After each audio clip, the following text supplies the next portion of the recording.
अस्सलाम वालेकुम नाज़रीन, पल न्यूज़ से मैं हूं आपका मेज़बान नदीम अकरम। जहां गजा से जुड़ी 4 बड़ी खबरें जो हैं मैं आप लोगों के सामने रखूंगा, जिसमें हम बात करेंगे सीज फायर को लेकर के।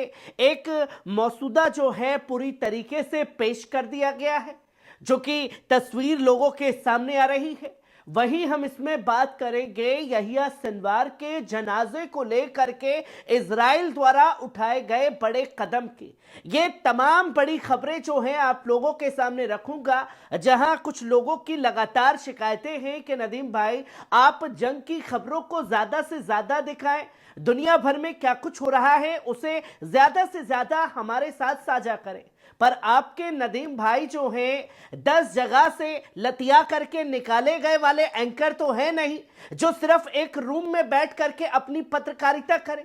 दिल्ली में चुनावी प्रतिक्रिया भी जारी है, जिसे लेकर के मैं आप लोगों के सामने ग्राउंड रिपोर्ट भी पेश कर रहा हूं और कोशिश कर रहा हूं कि तमाम रिपोर्ट जो है, चाहे न्यूज रूम से हो चाहे सड़क से हो, हर जगह से आपको सच्चाई दिखा सकूं। जहां आप पहली खबर अपनी स्क्रीन पर देख सकते हैं, जंगबंदी मुआहदे को लेकर मसूदा पेश किया गया है और अब मुआहदे की आखिरी तफसीलात पर बातचीत जारी है, जो कि कतर का कहना है कि मुआहदे का ऐलान जल्द किया जाएगा। लेकिन कुछ ऐसे बिंदु हैं जो जंगबंदी के नफाज से जुड़े हुए हैं और उन पर अभी भी गौर किया जा रहा है, जो कि कतर की तरफ से यह प्रतिक्रिया सामने आई है। इस दौरान हमास ने बयान जारी करते हुए कहा कि उसने फलस्तीनी मज़हमती जमातों के लीडरों से बातचीत और सलाह मशविरा किया है।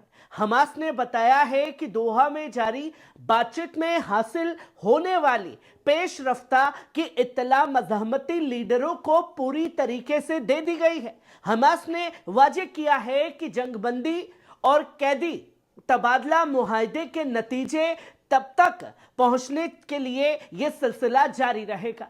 उनके मुताबिक ये मुआहदा अपने आखिरी मरहल में पहुंच चुका है, जिसकी तस्वीर लोगों के सामने है। पर अब हम आड़ा टेढ़ा मुंह करके फोटो खिंचवा के ये तो बताएंगे नहीं कि भैया जंग अभी रुक जाएगी या 3 दिन में या 3 हफ्ते में रुकेगी।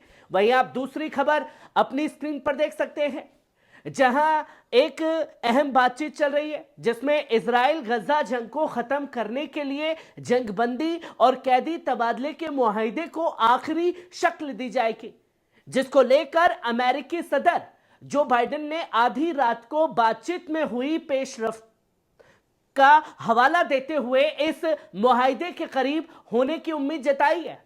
बातचीत में कतर के वसीले और बाइडेन के साथ साथ सदर मुंतखब डोनाल्ड ट्रंप को नुमाइंदे की शिरकत भी इसमें शामिल की गई है।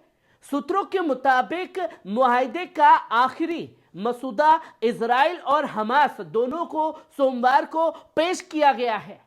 एक फलस्तीनी शख्स ने रॉयटर्स को यह साफ तौर पर बताया है कि अगर तमाम चीजें सही रहीं तो मुआहदे आज मुकम्मल हो सकता है, जिसकी तस्वीर या कुछ बड़ा ऐलान भी रात भर में हो सकता है।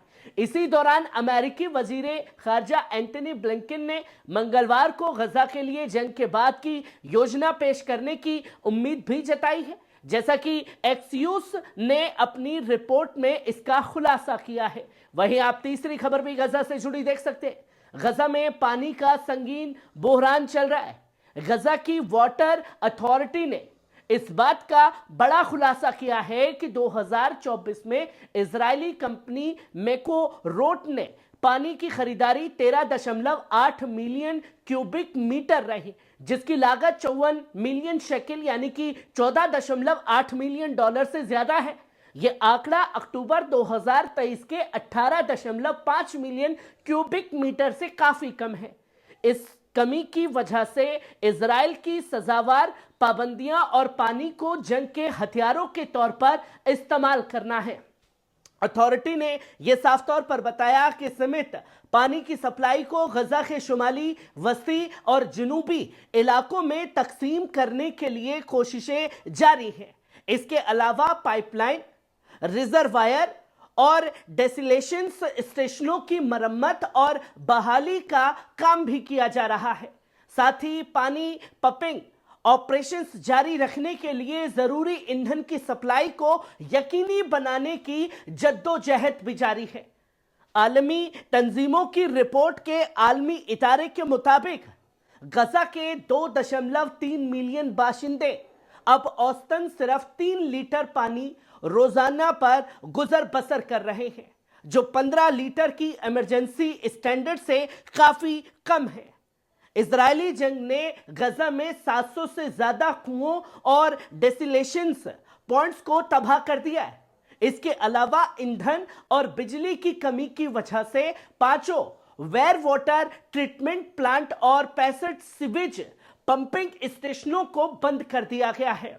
इससे गजा में पानी का बुहरान और भी संगीन हो चुका है, जो कि चौथी खबर भी आप अपनी स्क्रीन पर देख सकते हैं। शहीद हमास लीडर यहिया सिनवार के जनाजे को लेकर बड़ी अपडेट सामने आ रही है, जहां इजरायली डिप्लोमेटिक रिपोर्टर्स को एक सरकारी बयान जारी किया गया है, जिसमें साफ तौर पर कहा गया है कि इजराइल हमास लीडर शहीद यहिया सिनवार का जनाजा किसी भी कैदी तबादले के मुआहदे में वापस नहीं करेगा। बयान में स्पष्ट शब्दों में यह कहा गया है कि ऐसा हरगिज नहीं होगा। बस यह बयान उस गैर तस्दीकी रिपोर्ट्स के बाद आया है जिनमें यह कहा गया है कि हमास ने जंगबंदी मुआहदे के शुरुआती मरहले में सिनवार के जनाजे की वापसी की मांग की थी। वहीं सिनवार की शहादत को लेकर के भी तस्वीर लोगों के सामने थी कि एक ऐसा मर्द मुजाहिद जो अकेले अपनी आखिरी सांस तक लड़ता रहा। अगस्त में इस्माइल हानिया की शहादत के बाद हमास के सियासी ब्यूरो लीडर बने थे। 18 अक्टूबर को इजरायली कब्जा फौज के साथ झड़पों के दौरान शहीद हो गए। इजरायली इल्जामात के उलट, जिनमें यह दावा किया गया था कि सिनवार सुरंगों में छुपे हुए थे और इंसानी ढाल के तौर पर कैदियों का इस्तेमाल कर रहे थे, असल में वो रफा के तल अल सुल्तान रिफ्यूजी कैंप में एक घर में मौजूद थे। उन्होंने फौजी लिबास पहना हुआ था, जिसमें एक वेस्ट, ग्रेनेड्स, गोला बारूद और असॉल्ट राइफल शामिल थे। सिनवार ने इजरायली फौज का सामना करते हुए आखिरी सांस तक गोलीबारी और ग्रेनेड से उनके हमले को रोका। जब इजरायली फौज पीछे हटने पर मजबूर हुई तो उन्होंने घर पर टैंक शेल फायर किया। इसके बाद एक ड्रोन भेजा गया जिसने उन्हें बुरी तरह घायल कर रखा था। सिनवार ने एक छड़ी से ड्रोन पर हमला करने की कोशिश की। इसके बाद इजरायली फौज ने फिर से घर पर बमबारी की और उसके बाद भी जब यहिया सिनवार शहीद नहीं हुए तो आसमान से हमला करके पूरे घर को तबाह करना पड़ा। आखिरी दम तक एक बहादुर जंगजू के तौर पर अपने मकसद के लिए लड़ते लड़ते शहीद हो गए यहिया सिनवार।